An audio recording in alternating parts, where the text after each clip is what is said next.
Bienvenue dans un nouveau Psychanalyse toi la face, mais aujourd'hui on va pas faire la face, on va faire les ongles. Donc là je suis en train de faire mes ongles, parce que j'ai décidé que c'était dimanche et que c'était un bon jour pour faire une manucure. C'est cocooning. Viens en cure avec Manu. Bref, et donc pour faire une bonne manucure, il faut mettre une base. Il faut une base. La base c'est nique ta mère. Donc voilà, la meuf elle cherche des bases, elle met du vernis là, qu'est-ce qu'elle croit là? Ton seul désir inconscient c'est nique ta mère. Non mais j'en reviens pas. Non, petit internaute, ne nique pas avec ta maman, c'est pas bien. Tu risquerais d'y prendre du plaisir.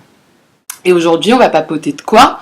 On va papoter de l'appareil psychique, voilà, parce qu'on a vu avec les vidéos précédentes, puis bon, c'est le bordel, il y a un gros bordel dans notre tête, c'est l'horreur.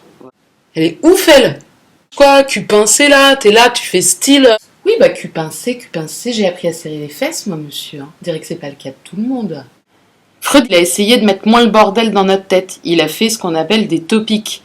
Topique, c'est topos, c'est le lieu, c'est ça que ça veut dire. Et donc, il a fait 2 topiques. La première, c'était découper l'appareil psychique avec inconscient, préconscient et conscient. La deuxième, c'était le moi, le ça et le surmoi. Bon. L'appareil psychique, finalement, ça ressemble un peu à une manucure parce qu'il y a plusieurs couches dans l'appareil psychique. C'est pas juste, on n'est pas totalement le moi ou totalement le ça ou totalement le surmoi. Avec la seconde topique, le ça, le moi, le surmoi, bah finalement l'inconscient, il est dans ces 3 parties-là. Par contre, le conscient, il est dans le moi aussi. Et dans le surmoi, mais dans le ça, il n'y a pas de conscient. Dans le ça, c'est vraiment les pulsions, la libido, toutes les pensées un peu obscures qu'on a. N'importe nawak. Oui, n'importe nawak est une expression des années 80. Mais vas-y là, pourquoi je parle comme ça là? On n'est pas découpé en bien et en mal, hein. On n'est pas dans un film américain. C'est pas le gentil surmoi et le méchant ça. Et qu'est-ce que c'est le surmoi? Le surmoi, c'est la conscience morale. C'est-à-dire, c'est l'instance psychique qui va t'empêcher de faire trop de conneries. Sauf que le problème, c'est que comme le surmoi est aussi inconscient, des fois, il est chelou. Des fois, il fait des trucs, on comprend pas. Il nous dit de pas faire des choses, mais... Arrête! Mais non, mais arrête! Non, nique pas ta maman et mange pas ton caca. Ah, c'est pas vrai. Enfin, ne mange pas ton caca, il y a plein de bactéries, tu risquerais de tomber malade. Et ne t'en fais pas non plus un masque pour le visage, c'est très mauvais pour le grain de peau et pour les boutons. C'est fou ça. Yeah. Voilà, comme un peu là, et sur moi, il est parti en cacahuète. Il est là, genre, il te dit de pas faire un truc, mais presque t'as envie de le faire parce que la façon dont il te dit de pas le faire, en fait, t'as envie de transgresser le machin, quoi. Donc le surmoi, c'est à la fois protecteur, quand même, et en même temps, des fois, ça te pousse un peu. Et donc, on dirait que le surmoi, il est un peu en bise-bise avec le ça, tu vois. C'est pas binaire, c'est pas le gentil surmoi protecteur et le méchant ça... mange ton caca, désir inconscient, tout ça.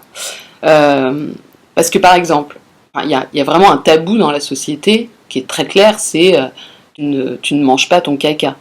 Tu joues même pas avec la plupart du temps.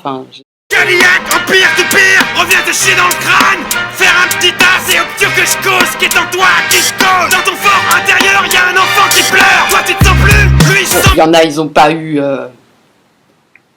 l'option refoulement caca n'a pas eu lieu chez eux. Il y en a, ils le mangent vraiment, mais ça reste des exceptions. Mais bah quoi, c'est bon le caca, hein.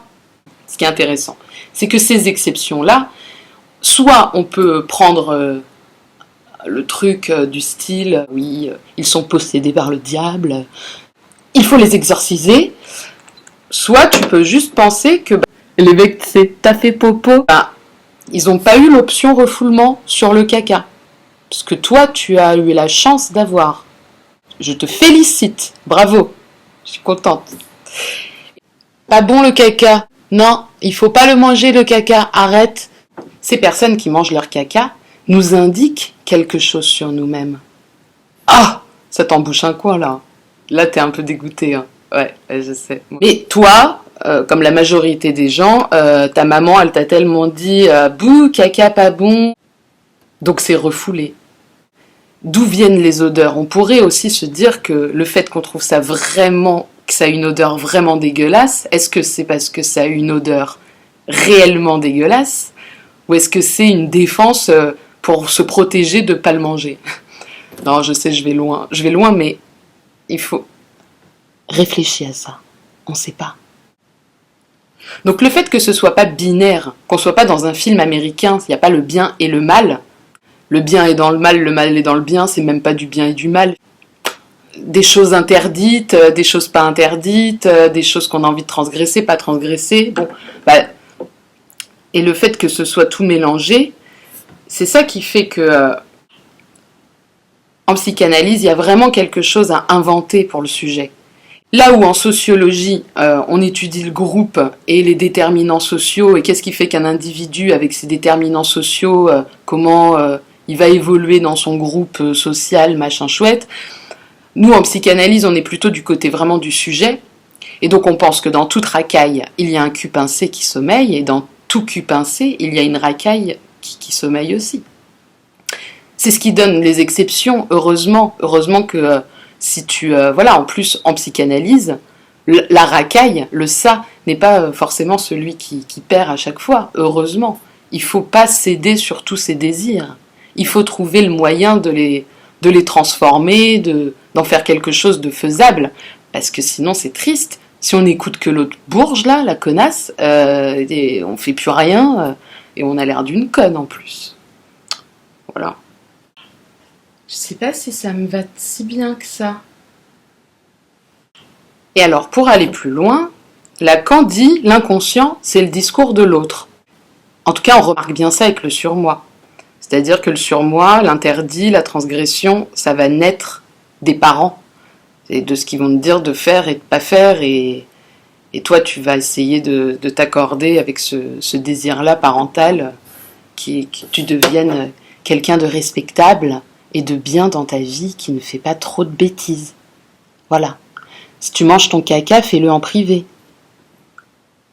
Ah, c'est pas vrai ça. Je vais mettre une deuxième couche.